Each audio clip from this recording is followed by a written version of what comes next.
Dan pagi ini saya ingin bagikan kepada kita semua, termasuk saya pun juga sebagai pembicara, tentang jangan serupa dengan dunia. 1 Petrus pasalnya yang kedua ayat 11 sampai ayatnya yang ke-17. Saya mulai terlebih dahulu. Peringatan untuk hidup sebagai hamba Allah. Saudara-saudaraku yang kekasih, aku menasihati kamu supaya sebagai pendatang dan perantau kamu menjauhkan diri dari keinginan-keinginan daging yang berjuang melawan jiwa. Silakan 12.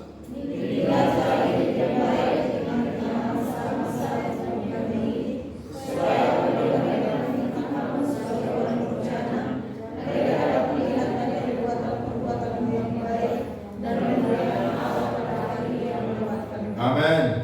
Tunduklah karena Allah kepada semua lembaga manusia, baik kepada raja sebagai pemegang kekuasaan yang tertinggi,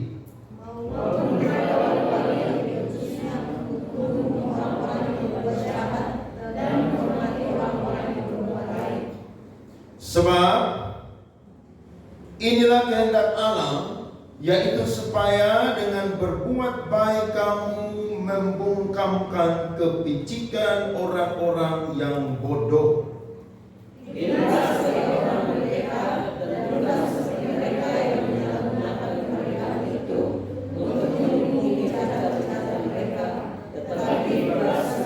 Sama-sama hormatilah semua orang, kasihilah saudara-saudaramu, takutlah akan Allah, hormatilah raja. Tepuk tangan buat firman Tuhan. Berapa banyak yang sadar bahwa kita adalah orang-orang pendatang atau perantau di muka bumi? Amin. Berarti posisi kita pun juga sama seperti orang-orang Yahudi Kristen yang ada di 5 daerah yang disinggung oleh Rasul Petrus.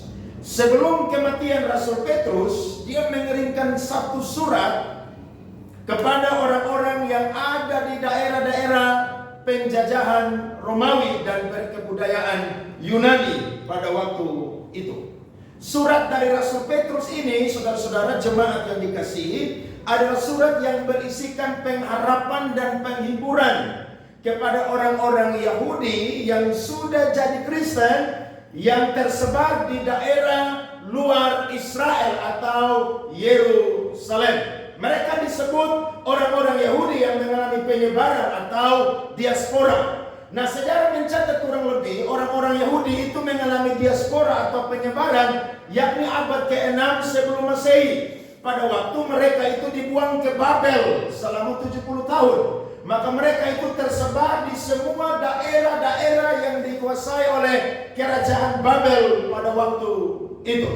Nah, dimulai dari 11 orang yang menyerahkan diri mereka kepada Yesus, maka Injil mulai tersebar, banyak mujizat terjadi, sehingga dimulai dari saat itu ketika Yesus naik ke surga, rasul-rasul begitu gencar memberitakan Injil, sehingga ada banyak orang dan banyak tempat bisa menerima Yesus dan percaya Yesus adalah satu-satunya Tuhan dan Juru Selamat. Saya yakin Rasul Paulus berkata, karena aku percaya Injil itu adalah kekuatan Allah yang mampu menyelamatkan semua orang, baik orang Yahudi maupun juga orang Yunani.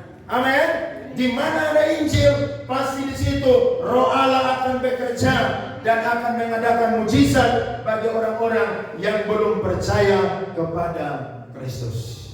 Coba kita lihat sebentar, saudara-saudara, tentang bagaimana kekristenan bisa hadir di 5 daerah yang disinggung oleh Rasul Petrus. Yang pertama adalah daerah Pontus. Saudara perhatikan di LCD, ini penting sekali.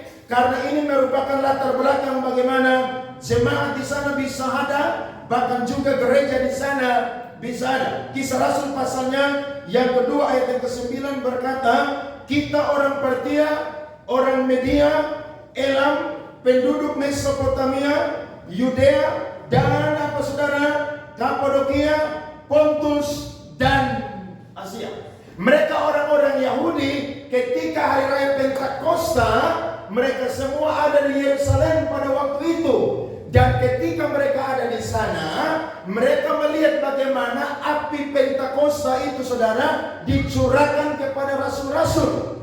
Sehingga mereka pun juga bingung. Kenapa? Karena mereka orang-orang Galilea, tapi kok mereka bisa berbicara dalam bahasa kita. Ini disebut yang namanya senolalia, atau bahasa roh yang berbicara dalam bahasa-bahasa manusia yang dapat dimengerti oleh manusia.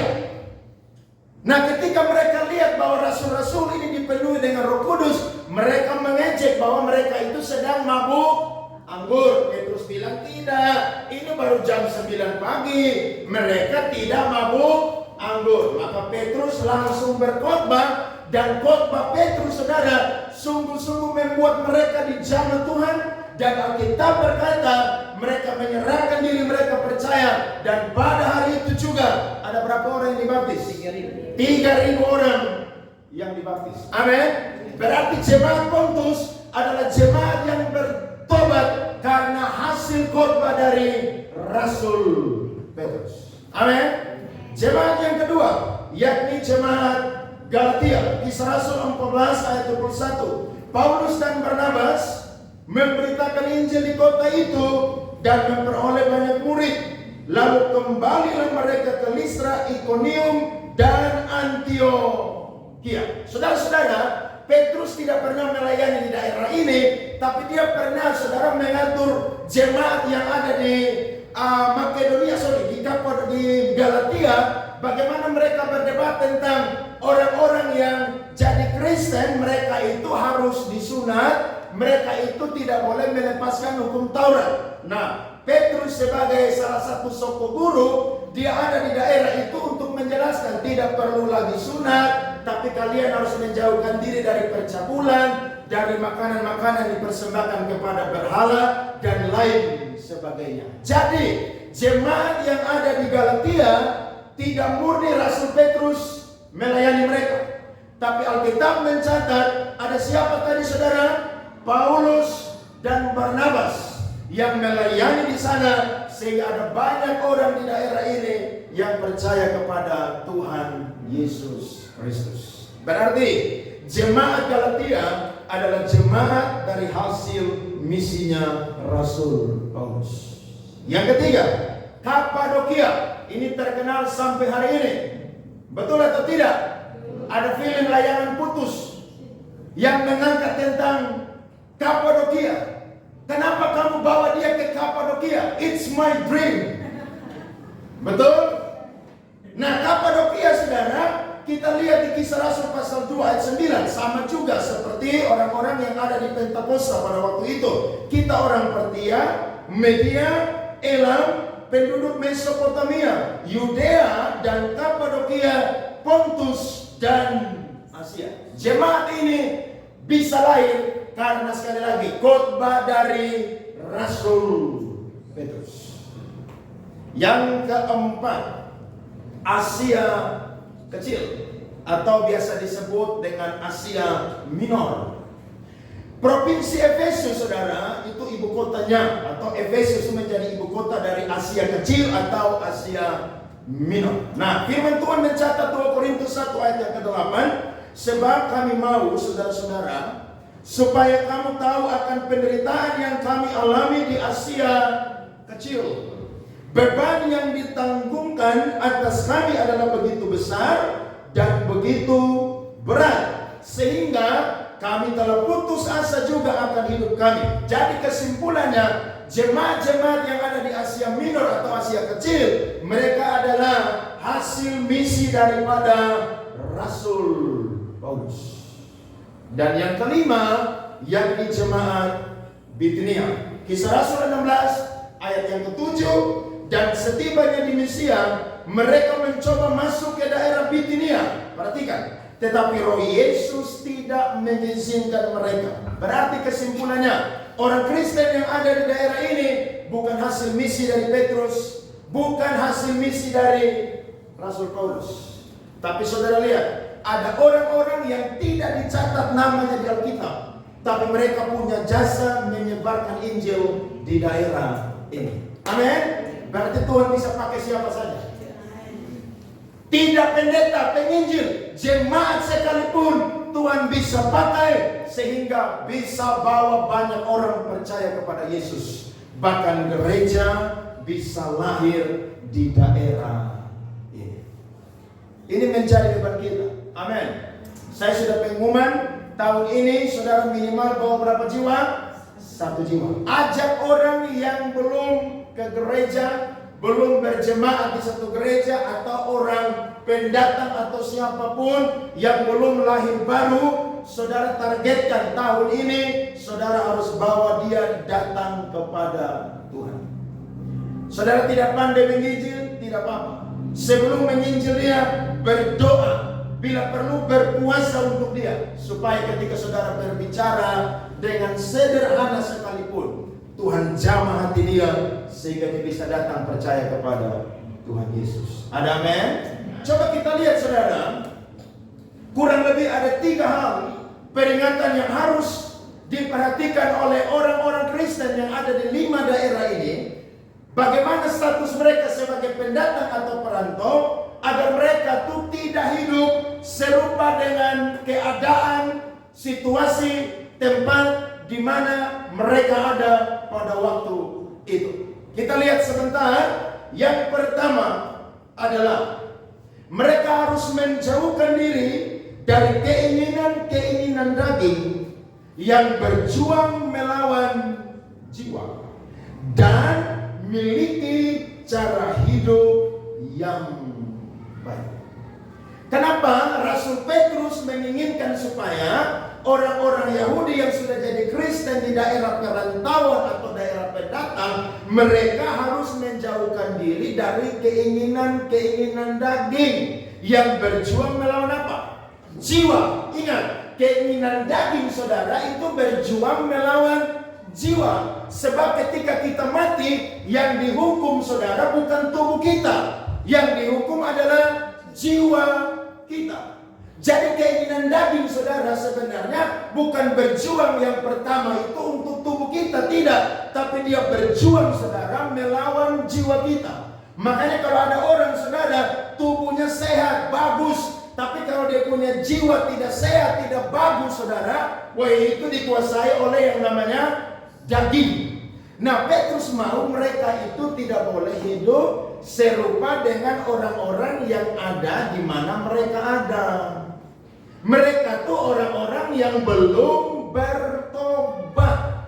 Sedangkan mereka ini adalah orang-orang yang sudah bertobat. Latar belakangnya 1 Petrus pasalnya yang pertama ayat 3-5. Terpujilah Allah dan Bapa Tuhan kita Yesus Kristus, yang karena rahmat-Nya yang besar telah melahirkan kita kembali oleh kebangkitan Yesus Kristus dari antara orang mati kepada suatu hidup yang penuh pengharapan, untuk menerima suatu bagian yang tidak dapat binasa, yang tidak dapat cemar, yang tidak dapat layu, yang tersimpan di sorga bagi kamu, yaitu kamu yang terpelihara dalam kekuatan Allah karena imanmu, sementara kamu menantikan keselamatan yang telah tersedia untuk dinyatakan pada zaman akhir. Jadi mereka nih orang yang sudah lahir baru.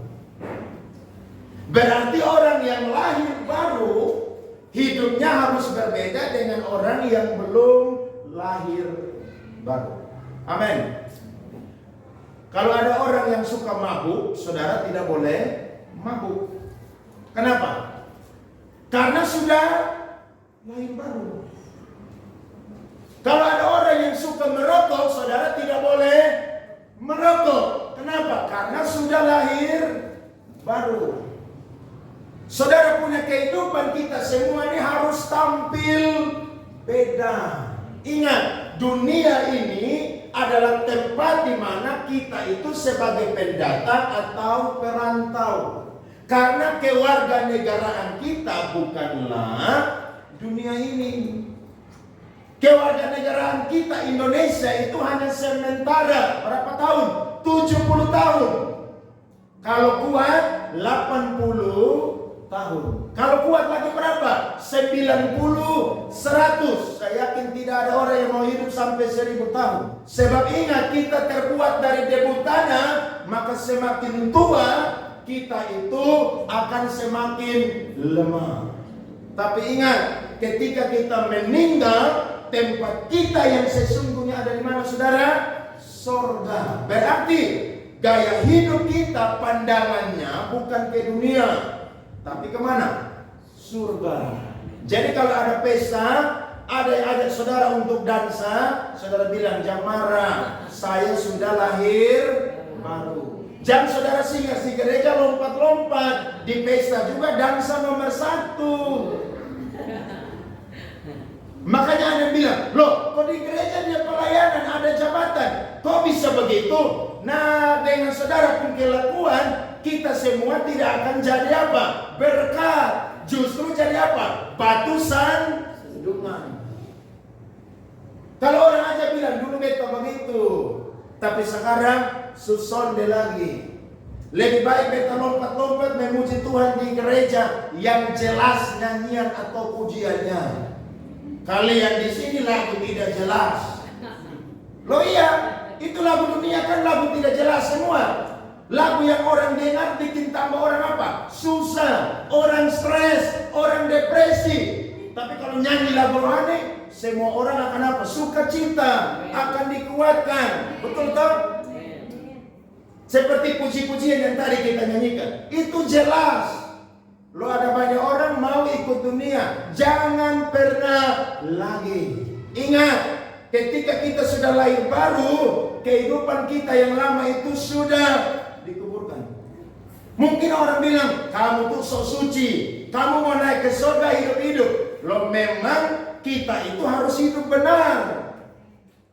Amin.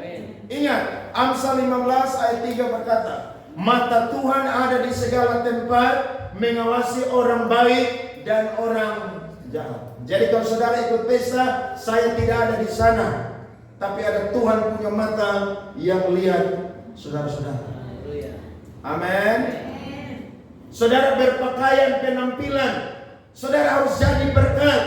Pakaian ke gereja seperti apa, pakaian ke pesta seperti apa, pakaian jalan-jalan seperti apa, pakaian mandi di laut atau di kolam seperti apa. Harus bedakan. Jangan seperti orang Kristen di Afrika, di mana tuh, Amerika, di mana tuh. Mereka pakai pakaian sembarangan datang gereja. Ingat, Tuhan lihat hati, Tuhan lihat penampilan. Nah, kita ketemu Tuhan, anak Tuhan tuh harus tampil beda. Kenapa Petrus nasihati mereka? Karena daerah-daerah ini ada di bawah kekuasaan Romawi dan budaya Yunani yang sangat kuat. Bahkan pada waktu itu Asia Kecil, saudara, sangat-sangat disenangi oleh banyak orang. Kenapa? Ada satu kuil yang terkenal namanya kuil Dewi Artemis, Dewi Kesuburan. Ada banyak orang yang bertamasya ke sana, saudara, dan melihat bagaimana hebatnya kuil itu. Dan banyak orang-orang Yunani yang ada di daerah itu, saudara, mereka memuja dan menyembah Dewi tersebut. Bahkan ada pelacuran bakti di sana. Orang-orang mau menjajakan diri mereka, pergi ke sana. Disediakan 1000 pelacur bakti yang ada di Efesus. Makanya Paulus kirim surat kepada jemaat Efesus, jangan berpenampilan perempuan berpenampilan seperti perempuan-perempuan yang beribadah kepada Allah. Jangan rambut berkepang-kepang, jangan pakai perhiasan. Maksudnya apa? Supaya ada perbedaan pada waktu konteks, pada waktu itu. Jadi orang bisa bedakan, oh ini perempuan yang beribadah, ini perempuan yang tidak beribadah. Jangan saudara naik motor jam 12 siang tidak pakai helm, pakai celana umpan, pakai tali satu. Pakai itu yang sopan, amin. Kalau saudara mau tersinggung, terserah. Itu firman Tuhan. Harus beda, kenapa? Karena kita tinggal di dunia ini, mayoritas orang-orang tidak percaya kepada Kristus. Kita pergi ibadah aja, mereka lihat dari jendela, mereka lihat sok suci pergi ibadah.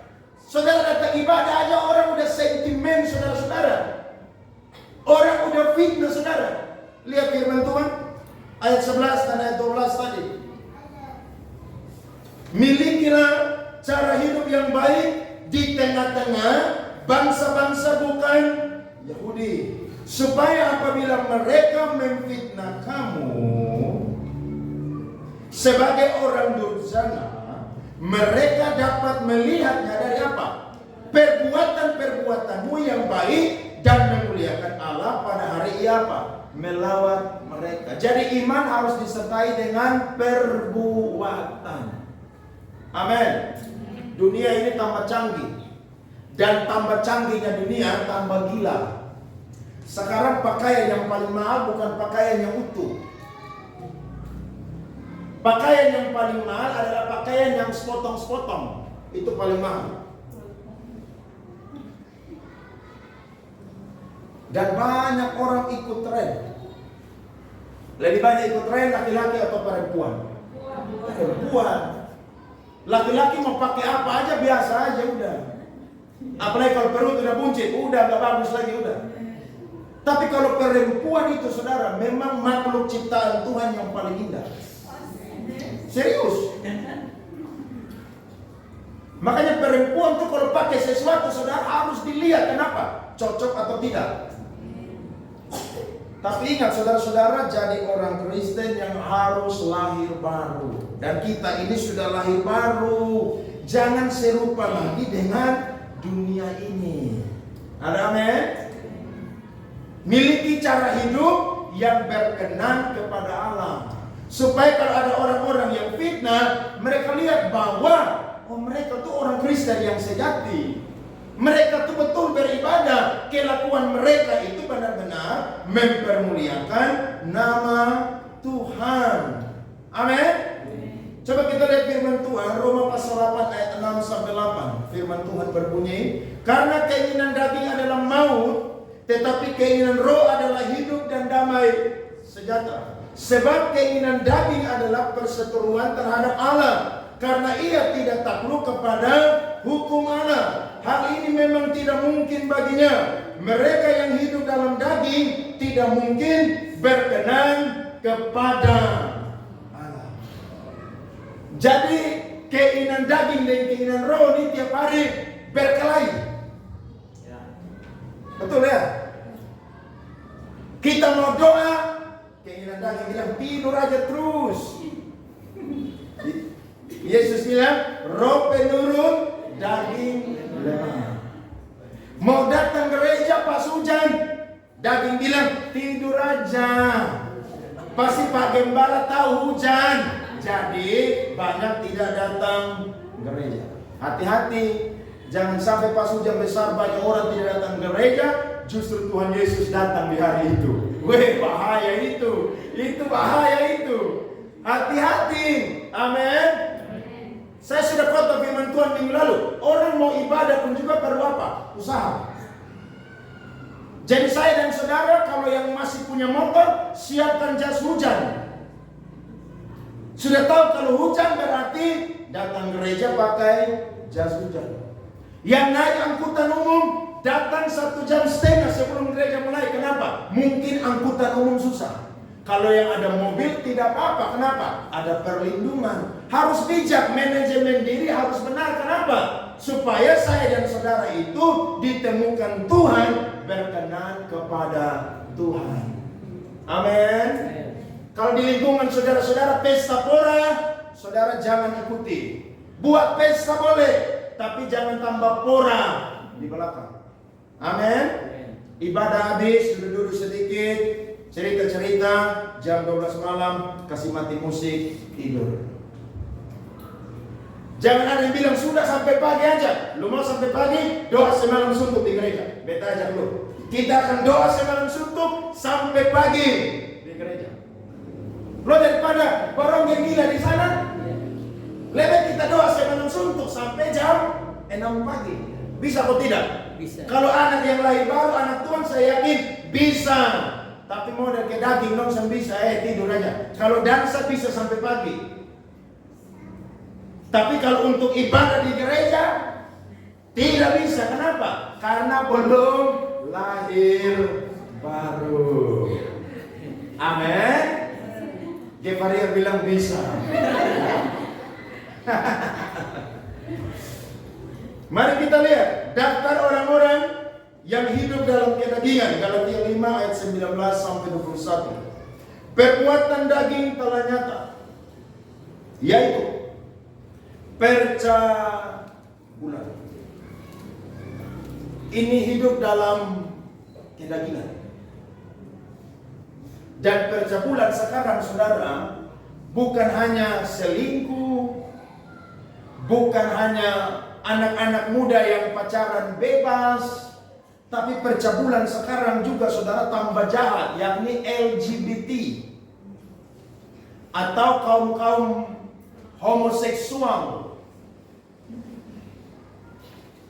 Orang yang terlibat dalam dosa ini, saudara, adalah orang-orang yang ada bukan karena faktor genetika, tapi karena pilihan.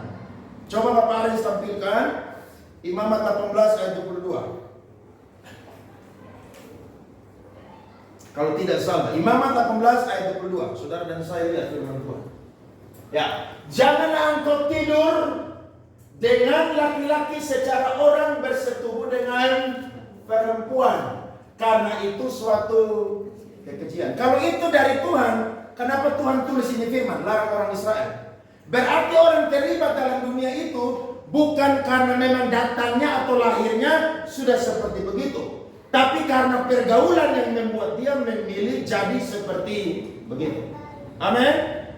Imamat 20 ayat 13. Bila seorang laki-laki tidur dengan laki-laki secara orang bersetubuh dengan perempuan, jadi keduanya melakukan suatu kekejian, pastilah mereka dihukum mati, dan darah mereka tertimpa kepada mereka sendiri. Terus lesbinya di mana? Ada. Roma 1 ayat 26 sampai 27. Karena itu Allah menyerahkan mereka kepada hawa nafsu yang memalukan, sebab istri-istri mereka menggantikan persetubuhan yang wajar dengan yang tak wajar. Lesbian ada. 27. Homoseksual. Demikian juga suami-suami meninggalkan persetubuhan yang wajar dengan istri mereka dan menyala-nyala dalam berahi mereka seorang terhadap yang lain, sehingga mereka melakukan kemesuman laki-laki dengan laki-laki, dan karena itu mereka menerima dalam diri mereka balasan yang setimpal untuk kesesatan mereka. 1 Korintus 6 ayat 9 sampai 10. Mari kita lihat firman Tuhan. Jelas. Dan Alkitab mencatat itu bukan datang dari Tuhan. Atau tidak tahukah kamu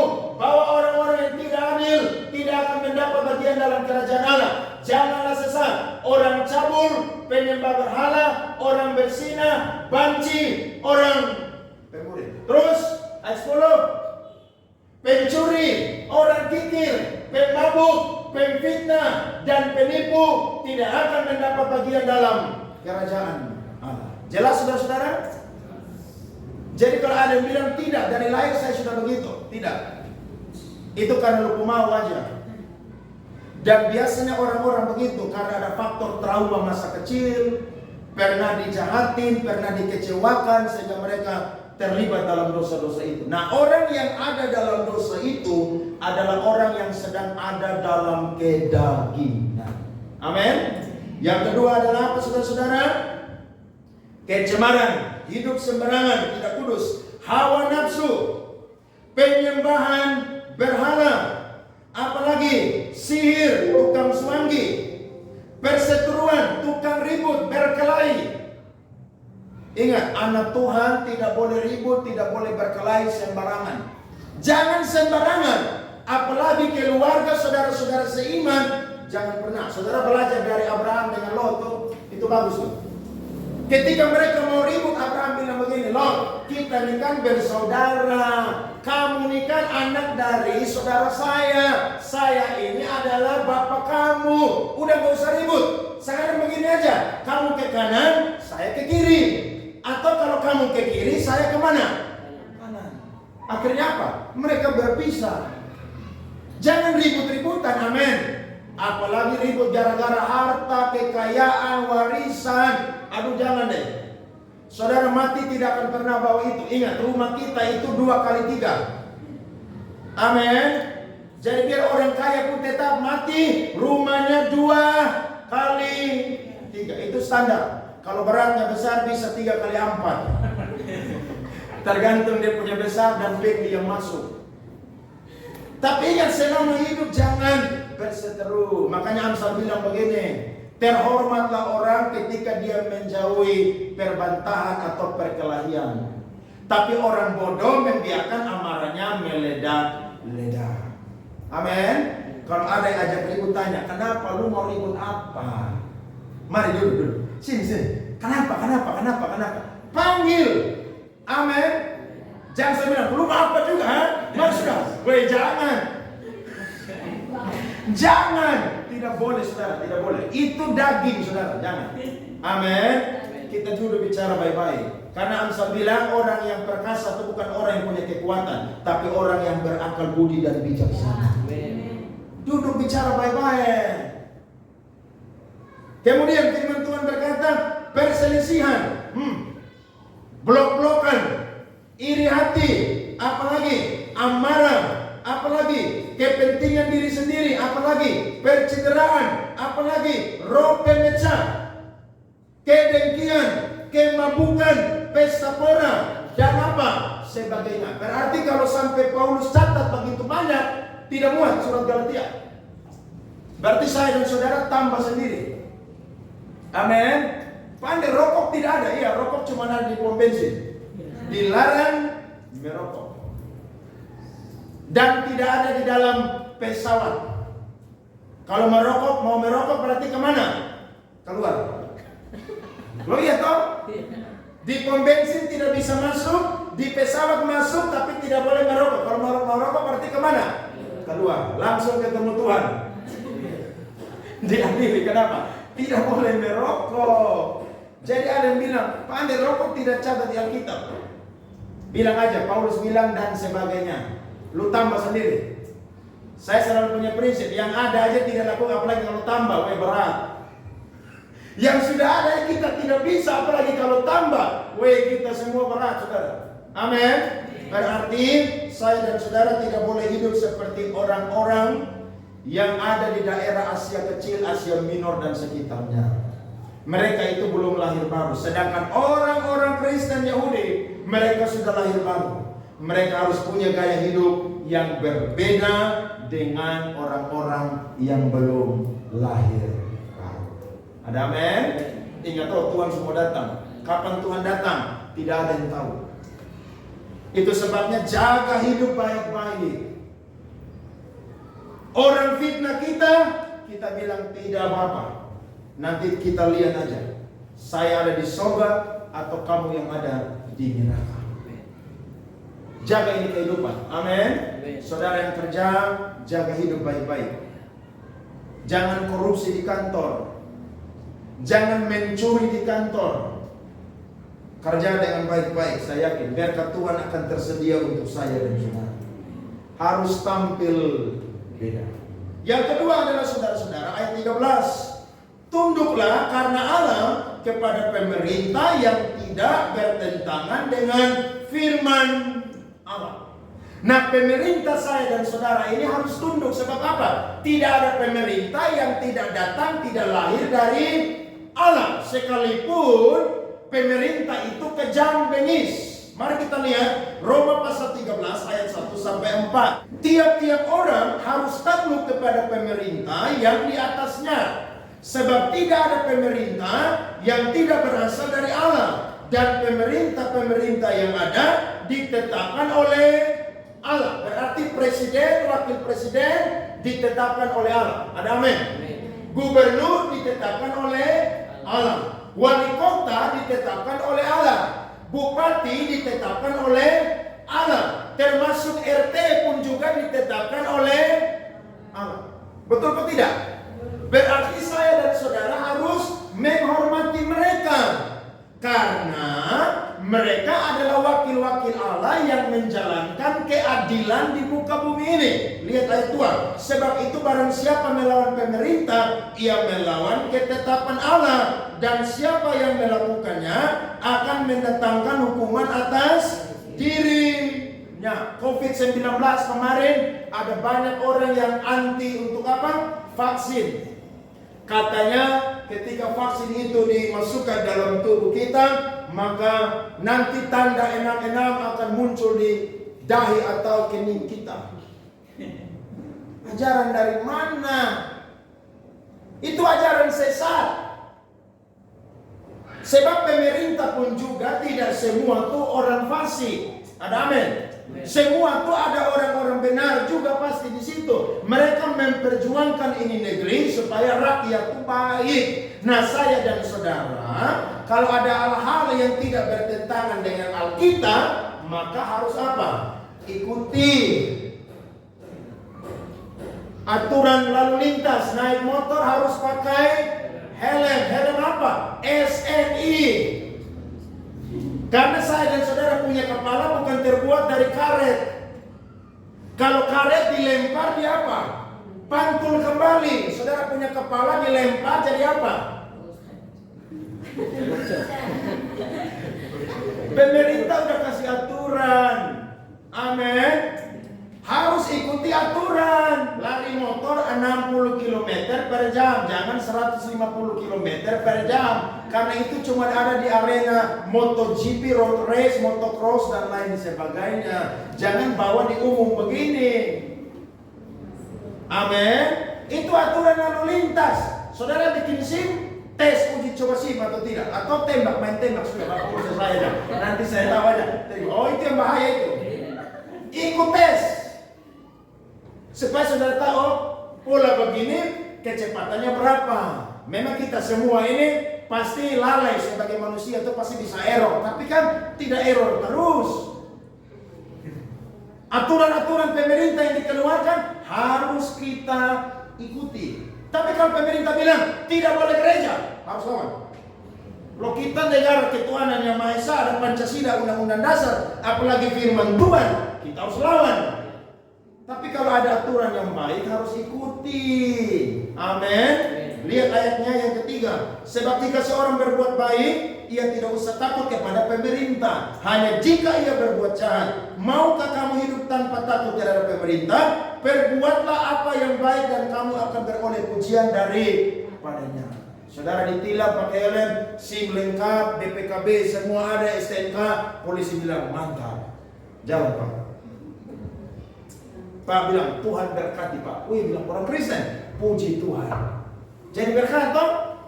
Tapi tanya agama apa? Kristen. Gereja di mana? GBI KPC. Lo pendetanya Pak Andrea. Waduh ini jemaatnya panjang nih. Tidak taat aturan. Ditilanglah saudara lah. Saudara telepon saya pun juga saya pasti usaha. Tapi kalau sudah keluar pemerintah tidak bisa, saya pun juga harus hormat. Kenapa? Karena orang datang di gereja hormat saya. Saya di orang rumah saya hormat orang. Itu etikanya begitu. Amin. Lihat ayat 4. Karena pemerintah adalah hamba Allah untuk kebaikanmu. Tetapi jika engkau berbuat jahat, takutlah akan Dia. Karena tidak percuma pemerintah menyandang pedang. Pemerintah adalah hamba Allah untuk membalaskan murka Allah atas mereka yang berbuat jahat. Amin. Makanya penjara penuh di mana-mana tuh begitu. Khususnya di Jawa, tiap hari saudara nonton TV, kejahatan terus. Pembunuhan lah, pencurian lah, pencabulan lah, segala macam kejahatan. Dan orang yang berbuat demikian harus dihukum. Sebab apa? Pemerintah adalah hambanya Allah. Amin. Berarti harus taat pemerintah. Termasuk Pak RT pun juga harus taat. Harus taat Pak RT. Karena saudara pun nasib juga separuh ada di dia. Kalau ada sumbangan-sumbangan, dia akan catat nama orang-orang yang layak dibantu. Saya selalu kasih naik khotbah di Facebook saya, dan Pak RT saya selalu love dan like.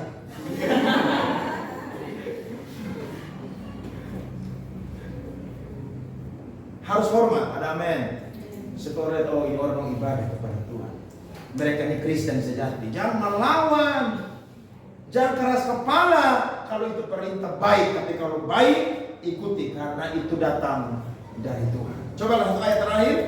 Pemerintah itu luar biasa adalah hamba Allah. Titus 3 ayat yang pertama. Firman Tuhan berkata, ingatkanlah mereka supaya mereka tunduk pada pemerintah dan orang-orang yang berkuasa, taat dan siap untuk melakukan setiap pekerjaan yang baik. Berarti orang Kristen yang tidak serupa dengan dunia ini adalah orang Kristen yang taat mengerjakan aturan perintah dari pemerintah yang cocok dengan kebenaran firman Tuhan. Yang ketiga terakhir, ayat yang ke-16. Hiduplah sebagai orang merdeka dan bukan seperti mereka yang menyalahgunakan kemerdekaan itu untuk menyelubungi kejahatan-kejahatan mereka, tetapi hiduplah sebagai hamba Allah. Hormatilah semua orang, kasihilah saudara-saudaramu, takutlah akan Allah, hormatilah raja. Status sebagai orang merdeka, saudara, adalah orang yang tidak diperhamba lagi oleh dosa. Berarti saya dan saudara harus melakukan kehendak-kehendak Tuhan.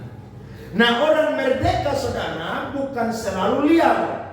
Sebab orang yang merdeka di dalam Tuhan selalu punya aturan main yang Tuhan keluarkan. Contohnya, Kejadian pasal 2 ayat 15 sampai 17. Kalau saudara lihat firman Tuhan, Alkitab berkata, Tuhan Allah mengambil manusia itu dan menempatkannya dalam Taman Eden untuk mengusahakan dan memelihara taman itu. Lalu Tuhan Allah memberi perintah itu kepada manusia. Semua pohon dalam taman ini boleh kau makan buahnya dengan bebas. Ayat 17, tetapi pohon pengetahuan tentang yang baik dan yang jahat itu janganlah kau makan buahnya, sebab pada hari yang kau memakannya pastilah engkau mati. Jadi semua yang Tuhan berikan kepada Adam dan Hawa di Taman Eden, silakan kalian gunakan sebebas mungkin. Tapi ada satu hal yang tidak boleh kalian melanggar, yaitu raba dan makan pohon pengetahuan tersebut. Tuhan bilang, kalau kalian makan, maka kalian pasti akan apa? Mati. Mati di sini yang pertama adalah mati rohani. Tiba-tiba dalam Kejadian pasal 3, iblis pakai ular datang menghampiri Hawa. Iblis bilang, bukankah Tuhan berfirman bahwa semua pohon dalam taman ini tidak boleh kamu makan? Hawa bilang, tidak, semua pohon dalam taman ini boleh kami makan, tapi pohon pengetahuan itu tidak boleh kami makan. Ketika kami makan, maka kami akan mati. Maka iblis bilang begini, tidak, kalian tidak akan mati, justru kalian akan sama seperti Allah. Makanya iblis itu adalah bapa dari segala bidat yang ada. Bidat itu menambahkan kebenaran. Kebenaran udah ada, tapi dia tambah lagi, dia punya sesuatu yang bukan kebenaran. Tuhan bilang kalau makan mati. Iblis bilang kalian makan, kalian tidak akan mati. Kemerdekaan yang Tuhan berikan kepada orang yang sudah lahir baru harus dijaga. Makanya Paulus bilang, kerjakanlah keselamatanmu. Jadi kita ini orang merdeka, tapi hati-hati, jangan sembarangan, jangan sembrono. Sebab apa? Sebab saya dan saudara adalah orang-orang yang hidup seperti ikan yang ada di akuarium, dilihat oleh semua orang. Jadilah seperti ikan yang ada di laut. Sekalipun air laut itu asin, tapi ikan tidak menjadi asin. Saudara masak, saudara goreng, harus pakai apa? Garam. Nah, hidup kita ini orang-orang yang merdeka, sudah bebas, tidak diperbudak dosa. Berarti saya dan saudara harus jadi orang-orang yang sungguh-sungguh pakai kemerdekaan itu untuk mempermuliakan nama Tuhan. Amin. Jangan sama seperti orang-orang dunia. Jangan sama. Ada yang bilang, kok saya Kristen dari lahir, pasti mati masuk surga. Apalagi kalau pendeta datang khotbah di ibadah pemakaman, pendeta bilang orang ini baik, dia punya kekurangan tapi dia punya kebaikan juga luar biasa. Saya percaya surga menjadi tempatnya dia. Apakah diselamatkan karena perbuatan baik? Tidak. Diselamatkan karena anugerah Tuhan yang diterima oleh iman Yesus Kristus. pakai hidup kita baik-baik. Amin. Dunia tambah jahat.